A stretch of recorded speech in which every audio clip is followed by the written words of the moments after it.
காங்கிரஸ் துணைத் தலைவர் திரு ராகுல் காந்தி பங்கேற்கும் பொதுக்கூட்டம் இன்று திருச்சியில் நடைபெறுகிறது. இதையடுத்து 2000க்கும் மேற்பட்ட போலீசார் பாதுகாப்பு பணியில் ஈடுபடுத்தப்பட்டுள்ளனர். இது குறித்த கூடுதல் தகவல்களை அங்கிருக்கும் நமது செய்தியாளர்கள் மதியழகன் மற்றும் மகாலிங்கத்திடம் கேட்கலாம். நேரடியாக மதியழகனிடம் கேட்கலாம். மதியழகன், வணக்கம். மதியழகன், தற்போது காங்கிரஸ் தலைவர் ராகுல் காந்தி அதாவது திருச்சி வருவதை ஒட்டி எந்த அளவுக்கு பாதுகாப்பு ஏற்பாடுகள் செய்யப்பட்டிருக்கிறது? மதியழகன்,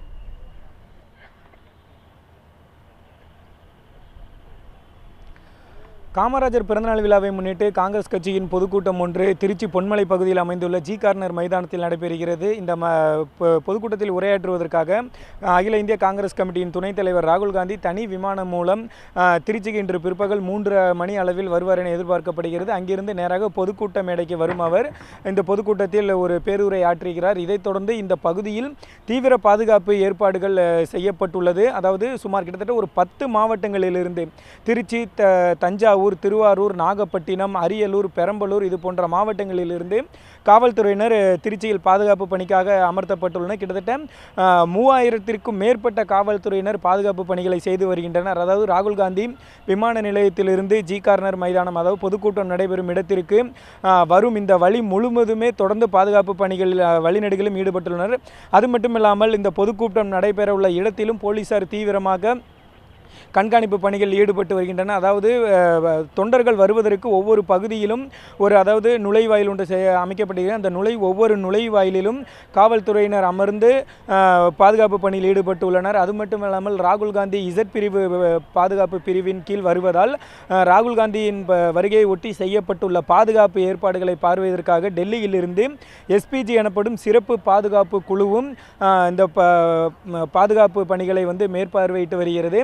அதாவது ராகுல் காந்தியின் பாதுகாப்பை பொறுத்த வரைக்கும் 2 பிரிவுகளாக பிரிக்கப்படுகிறது. அதாவது என்னவென்றால் அந்த மைதானத்தில் அவர் உரையாற்றும் அந்த பொதுக்கூட்ட மேடையில் முழு பாதுகாப்பு பொறுப்பையும் எஸ்பிஜி சிறப்பு பாதுகாப்பு குழு ஏற்றியிருக்கிறது. அது மட்டுமல்ல, இந்த தொண்டர்கள் வருகையை கட்டுப்படுத்துவது போன்ற இதுக்கு தமிழ்நாடு காவல்துறையினரும் பாதுகாப்பு ஏற்பாடு செய்து வருகின்றனர். பொதுக்கூட்ட மேடைக்கும் தமிழ்நாடு காவல்துறையினர் தான் பாதுகாப்பு பணிகளை செய்து வருகின்றனர் என்றாலும் எஸ்பிஜியின் மேற்பார்வையில் தமிழக காவல்துறையினர் பாதுகாப்பு பணிகளை மேற்கொண்டு வருகிறது. ஒட்டுமொத்தமாக விமான நிலையத்திலிருந்து இந்த பொதுக்கூட்டம் நடைபெறும் இடம் மற்றும் அவர் விவசாயிகளை சந்திக்கும் பண்ணை இல்லம் ஆகியவற்றை காவல்துறையினர் முழுமையாக தங்களது கட்டுப்பாட்டுக்குள் கொண்டு வந்து தீவிரமாக, அதாவது இந்த பகுதியில் வரும் காவல்துறையினர் உட்பட பத்திரிகைக்காரர்கள் அனைவருக்குமே பாதுகாப்பு அட்டை வழங்கப்பட்டிருக்கிறது. தொண்டர்கள் அனைவரும் தீவிர பாதுகாப்பு சோதனைக்கு பிறகே உள்ள அனுமதிக்கப்படுவார்கள் என்றும் காவல்துறை சார்பில் தெரிவிக்கப்பட்டிருக்கிறது. ஜெபசிங், மதியழகன், குறிப்பா இப்போ ராகுலின் இந்த பயணம் எந்த அளவுக்கு தமிழக அரசியல்ல ஒரு தாக்கத்தை ஏற்படுத்த வாய்ப்பு இருக்கு? மதியழகன்,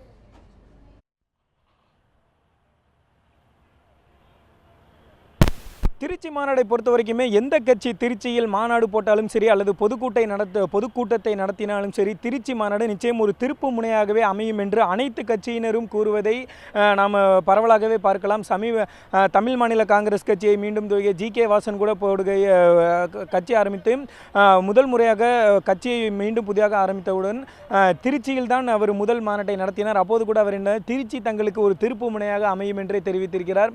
அது மட்டுமல்லாமல் பிரதமர் வேட்பாளர் அறிவிக்கப்பட்ட பின் நரேந்திர மோடி பாராளுமன்ற தேர்தலில் முதல் முறையாக தமிழகத்தில் இதே ஜி கார்னர் மைதானத்தில் தான் இளம் தாமரை மாநாடு என்ற ஒரு மாநாட்டை நடைபெற்றது. இங்கும் அவர் தான் உரையாற்றினார். அந்த வகையில் பார்க்கும்பொழுது திருச்சி எப்பொழுதுமே தங்களுக்கு அது எந்த அரசியல் கட்சியினர் ஒரு மாநாடு அல்லது பொதுக்கூட்டம் போட்டாலும் தங்களுக்கு ஒரு திருப்பு முனையாக இருக்கும் என்று கூறுவது வழக்கம். அதே போல்தான் இந்த மாநாடு, இந்த பொதுக்கூட்டத்தை குறித்து தமிழக காங்கிரஸ் கமிட்டியின் தலைவர் ஈ.வி.கே. இளங்கோவன் அவர்களும் கருத்து தெரிவித்திருக்கிறார்கள்.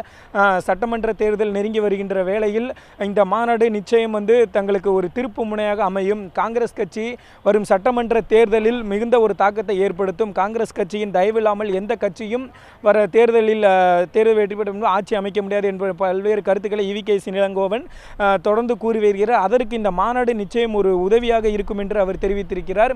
முக்கியமாக என்ன காரணம் அவர் எடுத்துரைக்கிறார் என்றால், இந்த மாநாட்டில் காங்கிரஸ் கட்சியின் துணைத் தலைவர் ராகுல் காந்தி பங்கேற்பதால் தொண்டர்கள் மத்தியில் இது மிகுந்த உற்சாகத்தை ஏற்படுத்தியிருக்கிறது.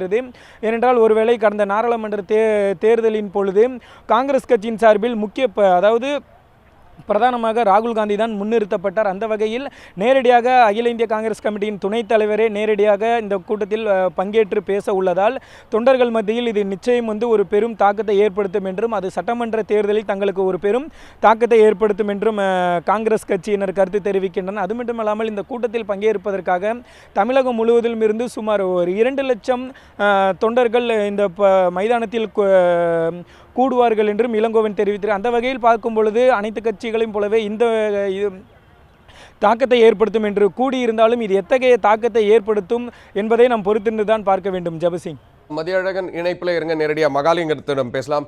மகாலிங்கம், குறிப்பாக ராகுல் காந்தி விவசாயிகளை சந்திக்கிறார். குறிப்பாக விவசாயிகள் இந்த சந்திப்பின் போது என்னென்ன பிரச்சனைகளை ராகுல் காந்தியிடம் முன்னிறுத்த இருக்கிறார்கள்? இது தொடர்பான அண்மை தகவல் என்ன? குறிப்பாக எத்தனை மணிக்கு சரியாக இதை சந்திக்கிறார் மகாலிங்கம்?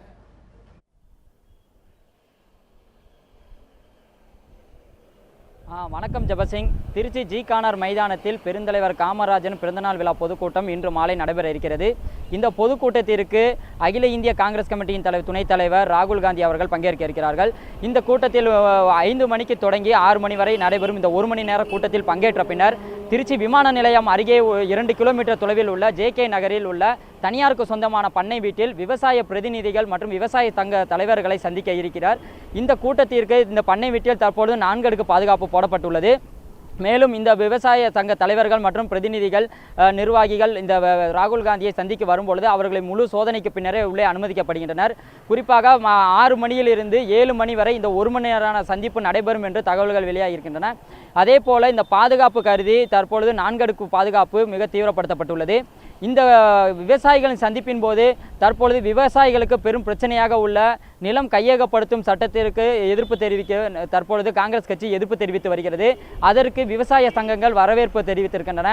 மேலும் இந்த நிலம் கையகப்படுத்தல் இராணுவம், ரயில்வே மற்றும் அரசு மருத்துவமனை அமைப்பதற்கு விவசாயிகள் வரவேற்பு தெரிவித்து தங்கள் நிலங்களை கொடுக்க முன்வந்துள்ளதாக தெரிவிக்கின்றனர். மேலும் தற்போது பெரும் பிரச்சனையாக இருக்கக்கூடிய காவேரி மேகதாது முல்லை பெரியார் அணை விஷயமாக தற்பொழுது ஆந்திரா, கர்நாடகா மற்றும் கேரளாவில் ஆட்சியில் இருக்கும் காங்கிரஸ் கட்சி இந்த நீதிமன்ற உத்தரவை ஏற்று உரிய நடவடிக்கை எடுக்க வேண்டும்.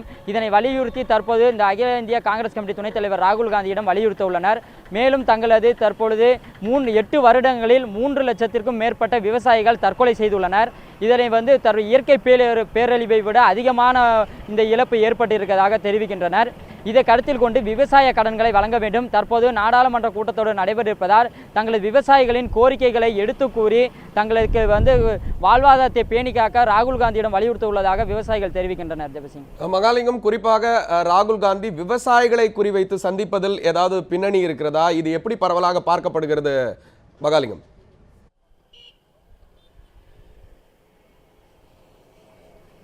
அதாவது பெரும்பாலுமே தற்பொழுது பொதுக்கூட்டங்கள் நடைபெறும் இடத்தில் பெரும்பாலும் தொண்டர்களை சந்திப்பதை விட விவசாயிகளையும் பொதுமக்களையும் சந்திப்பதில் அவர் ஆர்வம் காட்டுவார். அதே போல தான் தற்பொழுது இந்த நிகழ்வும் நடைபெற இருக்கிறது.